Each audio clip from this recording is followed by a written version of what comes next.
We are live. Good evening, everybody. 7 p.m. here in the UK, and it is I don't know what time it is when where Akbar is. Hey, Are you in with me?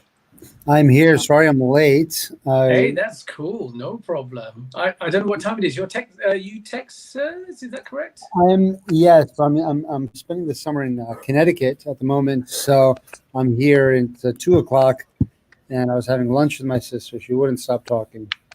So That's a nice position to be in, but thank yeah, you so much for being here. I really appreciate the time for this. I know you're a busy guy and oh, you've no, got lots my going on privilege. in your life. So I'm going to keep it short, pithy, to the point. We want to deliver some value to the audience and whoever's watching live. And if you're watching it on the replay, guys, then please drop a hashtag replay. If there are any questions, I'll try and monitor what's going on my feed so we can feed that to you. But thank you so much, So, Akbar. Have you had a great day so far anyway with your sister? so yeah. So far, it's been it's been interesting. I did a Q&A with my clients for about 4 hours, so that was pretty draining. And that's interesting about business. It's kind of a problem. I can't really do it. This started happening recently. The Q&A calls started becoming 4 hours. So that's the thing about entrepreneurship is that you see what's happening and you solve it. There are a lot of people asking me questions, good questions, but they're just not. You see, I have a coaching program where you get to work with my copywriter, my funnel guy, my Facebook person. It's a lot of people asking me copy questions and funnel questions. So now I have to put a note. I said, listen, we got to just with me talk about strategy questions, take the copy questions here, and this way you have Wow. to set things up for longevity. And I can't keep this up. I can't do 4 hour Q&A Yeah. calls. I just don't have. You have to know what you like and what you want to do and your capacity. And I enjoy these calls very much, but 4 hours is Right. too much for me. Too much of anything. I Yeah. can't do. I can't. I should close. I can't do most of anything for that long. You know what I That's mean? crazy. Yeah. Anyway, so I'll introduce you then, and then we'll go into the questions and Sure. learn a little bit more. And we're going out live on my Facebook. We're going out live in my Facebook group and on my YouTube channel as well. So Oh, thank you, everybody, fantastic! for We're having a dialing lot in. of If fun. there are any questions, please drop them in the comments and we'll try and get to them. We're going to Mm. try and make this fit in the 30-minute session, but hopefully, Akbar, we've got time for that. But so you're a philanthropist. I can't even say that word. Philanthropist. You've won. I was looking forward to seeing you in your office again because the I know. picture I put Sorry. up on my invite for everyone was all of the awards. Now I have no idea. I know what the discs are from ClickFunnels, obviously, and that means you've created over 4 million. I don't know if you're on number 5 yet, but over 4 million in sales with ClickFunnels alone. So, what are the other awards? I don't Well, even know that what is, they yeah. are. Well, no. So some of these are actually for my clients. So some like if the way the awards work is that if you have one funnel that made 1 million or 5 million, you get one award. Right, So I'll have 4 awards, one of which is mine, and the other three are for my clients. I right, actually could have. We just kind of stopped collecting them for my clients. Because we've helped. You see the smaller awards. You see. Those are I give my students when I help them reach 6 figures. I give them an award, and I think we've given out I don't know around about 20. wow, And the larger awards when we help our clients hit 7 figures, and that is about 10 of them. And now we have a larger award when we help people hit 8 figures, and wow. actually we have about 3 of those that we've handed out. Yeah, That is nice. yeah. Love that. Okay, so a little bit about you then. I don't know much about you I've met you online, and I don't know much about your kind of working career before you got involved in the entrepreneur space and what you were doing before. So, can you give us a bit of a backstory? What did you have a career? Have you always been an entrepreneur? Yeah, no, I grew up in an entrepreneurial family. I grew up in an entrepreneurial family for many generations, actually. I only had one real job in my life, and that wasn't, I didn't really even consider that. Because it was in the non-for-profit world. Um, I was mostly hated whatever I did my whole life. I sold cars. I was in retail. I sold knives. Um, that was the majority of my life was in retail, was in cars, and kind of these sort of things. And I never liked any of it. And I always question myself, am I really an entrepreneur? Should I get a job? I applied to so many jobs throughout the years. I never got hired. As a matter of fact, I only got 3 interviews in my life. Really strange. I don't know. I can't, how many endless applications I sent, and I only ever had a couple of interviews. It's very strange. But anyway, can't really do a job. Just not set up for it. I guess we're just not, I guess built that way, which is the endless conversation, the interesting conversation. Are you born an entrepreneur or are you turned into one? Right. So yeah, most of my life, I was doing little businesses that I never enjoyed at all. I've always been looking, for what do I want to do? What do I really want to do? What do I really want to do? Until I bumped into the online world. And then I really started enjoying that very much.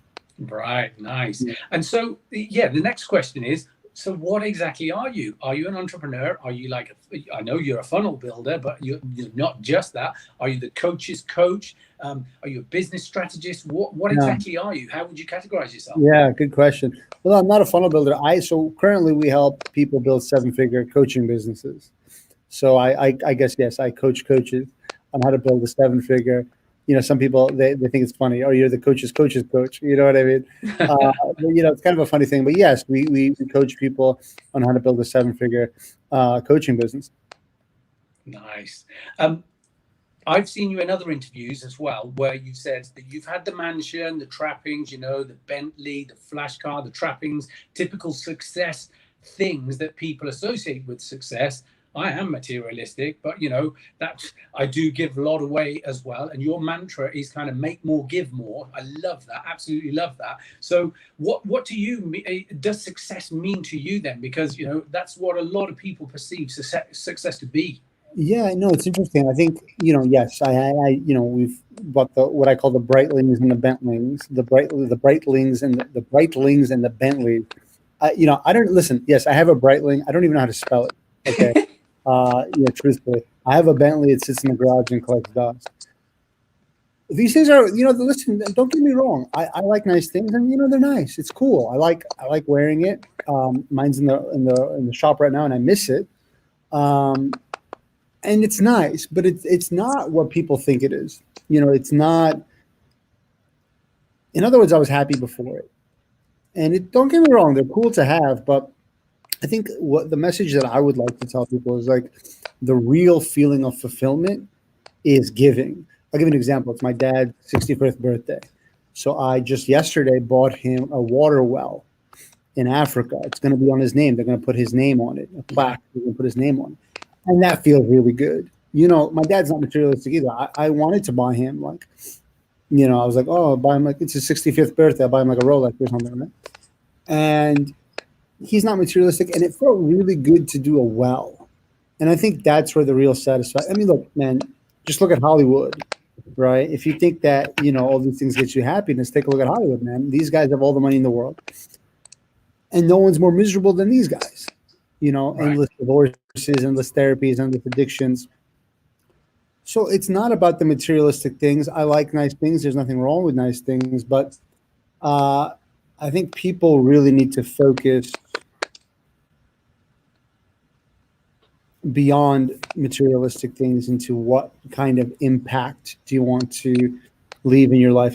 I'll give you an example, bro. If I left my business today, I would be happy in the sense that we've been blessed to have given a good amount. So, we've built the wells. We've given the gift of vision to blind people. We've sponsored orphans. We've donated a good amount of money. Right. And you can't take that away. That's done. So if everything ended today, business is over, nobody ever wants to become a coach anymore, whatever. I'm okay. I'm happy at least. We did not bad. Now, is that the right way to think? I don't know. Maybe it's not the right way to think. Maybe we should be thinking we need to do a lot more, and we are trying to do more. But it depends, bro. It depends what stage of life you're at. It depends who you're talking to. Some people are not married. They don't have kids. Life is totally different for them. I'm married. I have kids, getting a little older, a lot more gray hairs. And, I look at things differently than I did 10 years ago. or 20 years ago. So it depends. It depends what stage of life you're at. It's kind of not a blanket one size fits all kind of answer. I love that. And I don't know if you've seen any of my posts on my profile. This week I'm doing a challenge, and it's called the One Challenge. And all I've done is I've got about 1,600 friends on my Facebook. I'm asking them for $1, £1, €1, one of any currency, because I want to reach like $1,000 or £1,000 in a week, and it's my birthday next week as well. And what I planned to do was, whatever total I get to, I'm going to double that. And it's amazing that there's a lot of people that are willing to give, and it's great. When you're giving, what's disappointing is that 1,000 or 1,500 people haven't even prepared. Well, maybe they've not seen it, which is why I'm doing it for a week. But maybe they're already giving to charity. So what's the cause? So the cause is a children's charity. I found it online, and it's a Christian children's charity where they help children that have not as well-off backgrounds as some of us, and that kind of thing. So yeah, it's something I'm passionate about as well. Yeah. Each year I try and do something for charity, and I donate monthly as well. But anyway, so rather than if you don't meet the 1,000 quota, I'm happy to match it. Nice, I appreciate that. Yeah, really appreciate that. Thank you very much. Yeah, pleasure. Okay, so rather than it just being about boring business stuff, let's throw in a curveball of something personal now. So if we were to ask your wife or your family, what's your most annoying trait, what would they say? Oh, wow. I don't think I've ever, that's a good question. I don't think I've ever asked. I don't think I've ever been asked that. Yeah, no, I am,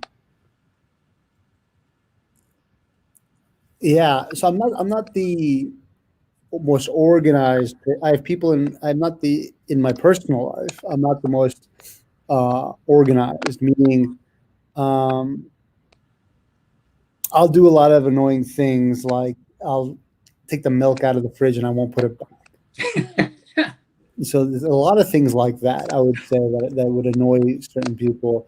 I'm a little high maintenance in that sense, where it's like I might not put my shoes in the right place when I take them off, or things of that nature. I'm a little very relaxed. We've all got those kind of annoying traits where we upset people with our ways, but it's fine, isn't it? Okay, yeah. Great answer.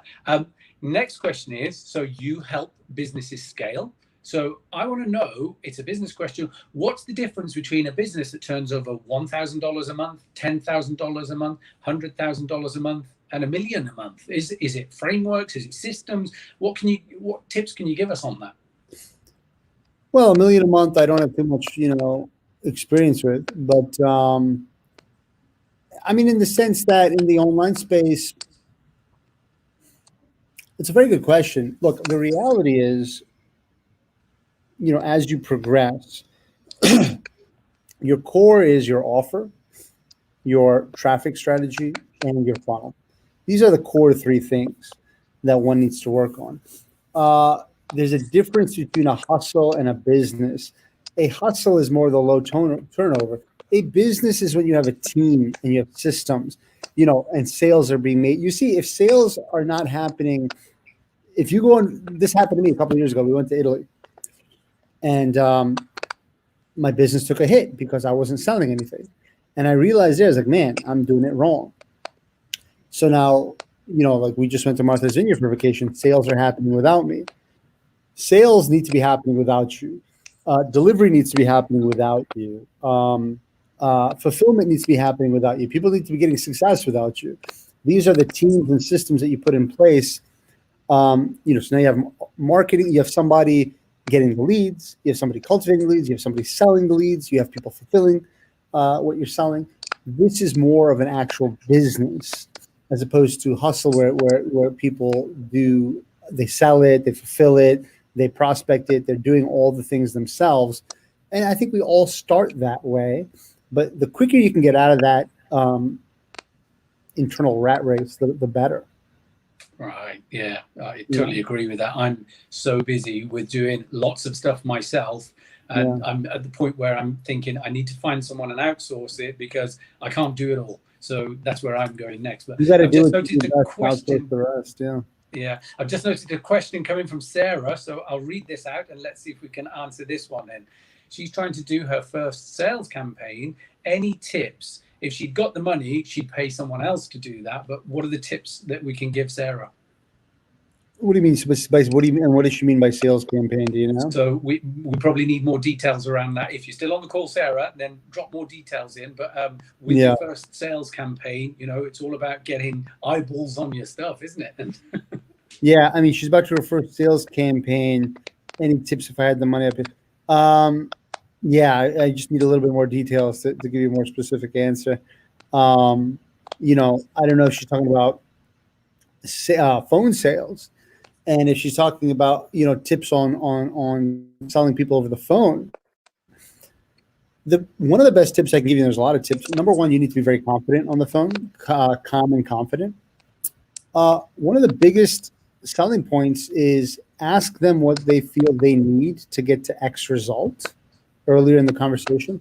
And then towards the end of the conversation, tell them that, hey, our offer is X, and it is regurgitate what they said. In other words, if they're like, I really feel like I need some accountability. I really feel like I need some accountability and some direction on copy. And then at the end, only obviously it's true. Like, well, listen, our offer is we really hold you accountable on a daily basis, and we give you industry-leading direction on copy. Right. And they're going to be like, oh, wow, that's incredible. That's exactly what I want. That's exactly what I need. I know. You told me 20 minutes ago.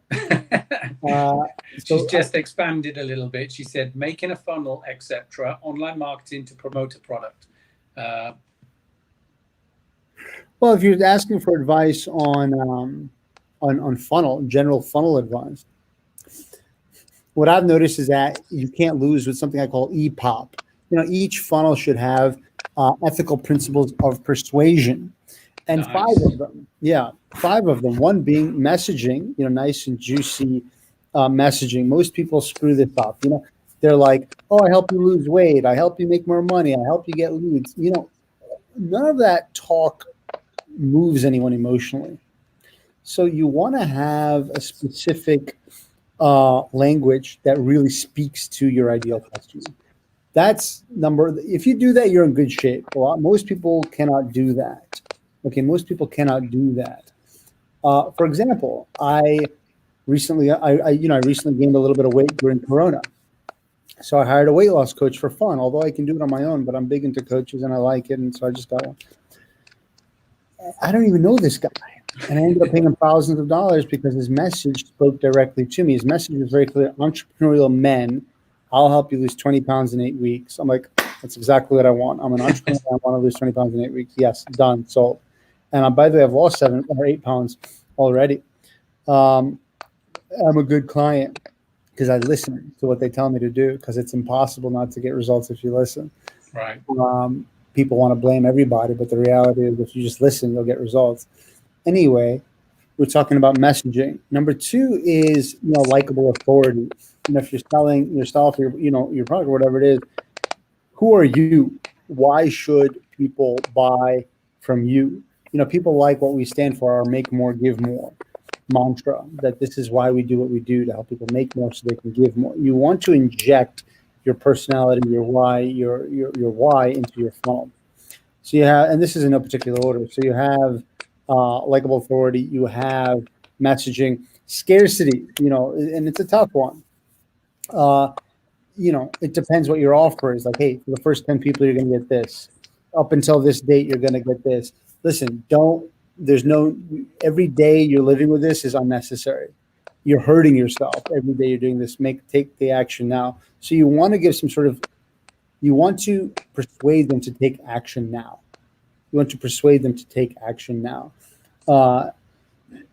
In other words, you want to create a FOMO. Okay, then we have, what else do we have? We have social testimonies.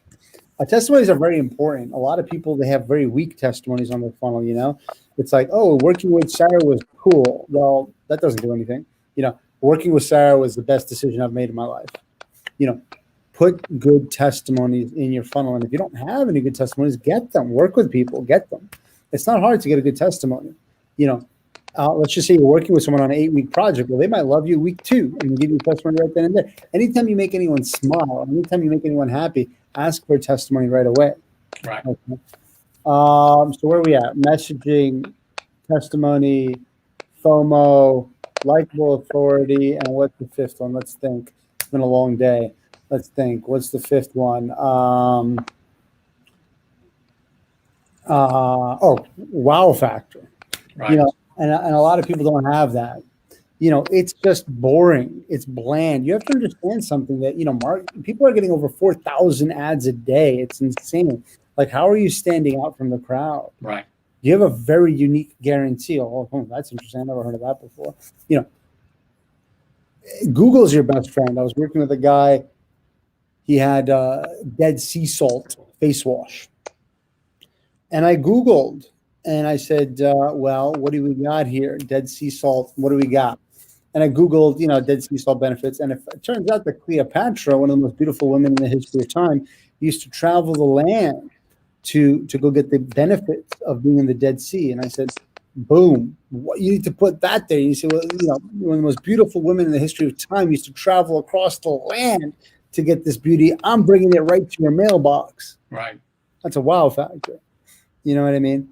So yeah, those 5 things in a funnel will certainly help you.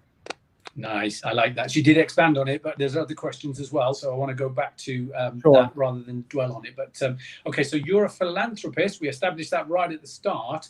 What is the impact that you want to make, and what legacy would you like to leave behind? You know, I think that evolves. And look, we want to embed giving in the entrepreneurial culture. Like, I want to keep telling people that I'm technologically literate, right? My secret has never been a Facebook pixel or an email automation. It's always been giving. So I want to tell people, the best thing you can do is give. You know, like you were saying, there's a problem. Like, you just ask for $1. People are not even giving $1. Listen, I've got cryptocurrency. I've got a piece of real estate. I've got mutual funds. I've got these investments. The best investment that you can make and that I've made easily has been in giving, because God promises you that you cannot go poor by giving, and God promises you a very serious ROI on giving. So that's the best thing you can do. And if I could encourage more people to give and make giving a part of their lives, then I'm happy. Right. Yeah. And I think this is why, you know, I've lost both of my parents to cancer. I was 23 when I lost my mum. She was 50. And more recently, 3 years ago, I lost my dad, you know, and both of them to cancer. So I've got a standing order now straight from my bank each month. I don't miss it. And it just goes out to help cancer research. So, you know, that's one thing that I do, but I like to do more than that as well. So this is why I'm doing this one challenge this next week. So yeah, love that giving mantra. Yeah. Cool. Okay, so you've touched on some of this earlier as well, but I think because my Facebook group and what I'm trying to do is about traffic, leads and conversions, that kind of thing. I'm actually about to launch a program which is called the Branding Advantage, which is the step ahead of all of that, because we tend to forget. And back to your point about the wow factor, you know, that's about you. That's about your brand. That's about your values and what you stand for. You know, your strapline, your mantra of make more, give more. Love that. Going back to the point about traffic, leads, conversions, that kind of thing, have you got 3 top tips that you would give out to generating traffic and leads? We specialize in organic traffic primarily. And what I'll tell you is that it's powerful. Listen, it's a combination of giving value and just being yourself. You know, some people are going to watch this and be like, you know, this guy, I don't know about this guy. You know, he's too laid back, always wearing a hat, always wearing a football jersey. I don't know. You know, I like a guy with a suit and a tie. You know, other people will be like, hey, this guy's kind of cool, a little casual. I like that. Okay, seems really straightforward and transparent. Okay, I like that. So you got to put yourself out there. Number one. Number two, you got to give value. You know, you got to explain things your own way. You know, people understand. 10 people might teach a lesson, to you, but you only understood it from one person because of the way everyone has different Same teaching message. styles. Yeah. So teach in your own unique way, be yourself. And this is the greatest tip I can give you for organic traffic is to just constantly put yourself out there by being yourself and just giving value. You can't lose. It's really holistically, that simple. Wow. Love that. There was a question from Azam Khan, how to get better leads on Facebook. I'm in the start of financial consultancy, bookkeeping thing. So he's talking about leads, and you've just touched on that. Yeah. Bookkeeping, right? So I'll give you an example. So let's just say you're bookkeeping for entrepreneurials, for example. Well, dude, it's very simple. Go into entrepreneurial groups and give value. Talk about value on bookkeeping. And people are like, wow, that's incredible. Wow, that's incredible. And they'll come to your personal profile and they'll find out, oh, this guy does bookkeeping. They know what they're talking about. Okay, they can save me money on taxes. It's most people do not have their hand raised. Oh, I'm a bookkeeper. Does anyone know you're a bookkeeper? You need to be telling people every single day, hey, this is how you can save money on tax. Here's the benefit of bookkeeping. Here's the satisfied client. Here's the pitfall of not having bookkeeping. You know what I mean? So you just got to be, look, everybody, so many people out there need what you're selling. Every business needs a bookkeeper. So they're either going to hire you or someone else. Yeah. So you got to be the one who has your hand up all the time, all over the place. That's so interesting because for years I've had a number of businesses over the years, and I was doing all of my bookkeeping, putting my receipts down in a ledger and putting them into a spreadsheet. And then I host a networking group in Cheltenham, in the town where I live. And there's a lady that came along that's a bookkeeper, and I said to her, how much is it? She gave me a fee, and I was like, oh my God, that will save me so much time. So just handed it over now each year, pass it over. So yeah, get it out there. Azam, get yourself out there. Raise your hand, like Akbar said. He's still on. Thanks, great advice. Okay, so the next question is another fun one then. I don't know, do you know Carpool Karaoke? Everybody knows it with James Corden. Yes, I do. Cool. Okay, so if there was one person you could have in the car for 1 hour only, dead or alive, who would that be? For karaoke? Well, you can either sing for an hour or you can talk business. It could be Donald Trump, it could be Bill Gates, it could be Steve Jobs, anybody. Yeah. You pick the scenario. Yeah, I think easily it'd be like, almost any one of the prophets of God, really, would probably be the best answer. It'd be amazing to just sit and talk to an actual prophet of God and just be in that energy and just talk. And I think that would be absolutely incredible. Like Back to the Future, where they come in forward in time. It's like, whoa, and you're going, yeah, but tell me about this. Tell me about this guy. Tell me about this. Right. What happened in history?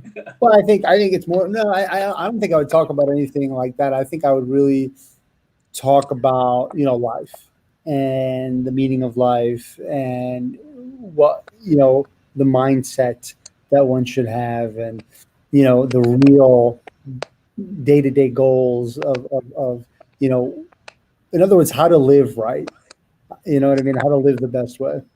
Right. Yeah. Really appreciate that. I'm just checking if there are any more questions coming through. And there is one more from Azam that says, do people connect more with business name or person itself, like my own image on the profile picture or a business logo? You can do either or, right? I mean, you can build your own brand as like I'm the go-to bookkeeper in the entrepreneurial space or what have you. Then you can go on interviews and stuff like that, and people recognize you by face. I have a friend who built a 7-figure bookkeeping business in the entrepreneurial space. And honestly, simple as like even go to business trade shows and just having a booth there and doing it and being a couple interviews. And the other thing is like people like to refer other people. So, the more you put yourself out there, the more kind of referrals you get. People like, hey, I'm looking for a good bookkeeper. Does anyone know anything? Oh, yeah, no, I'm this guy. And then it might not even be a client of yours, but they keep hearing that you're a bookkeeper. So they're like, oh, okay, I know this guy. People just want to help naturally.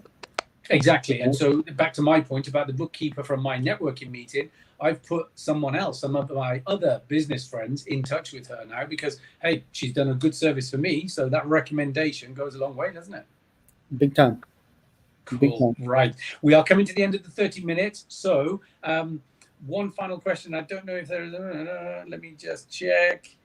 I think we've done all of the questions that are there, but one final question is, where can people reach out to you and find you? Is it social media, or is it your own website, or a mixture of all of the above? Yeah, no, I mean, just my name.com actually has a tremendous 8-minute video that I filmed in an apple orchard that actually tells you the best way on how to become a 7-figure coach.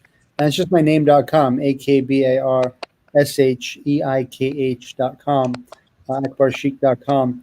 And that's the best place I can send you. So that was amazing. I love the, was it the CPOP? I need to go back over that, but what was it? The acronym that you... EPOP. Nice. I'm going to go back over that, but that was absolutely sensational. Love that so much. Thank you so much for your time. And yeah, I'll look forward to catching up really soon with you, and I appreciate it. Thanks for having me, guys. And listen, the number one thing you can do is keep giving. You can't lose. Appreciate it. Take care. Enjoy the rest of your day. All right, guys. Take care. Peace. Thanks. Bye. Yeah.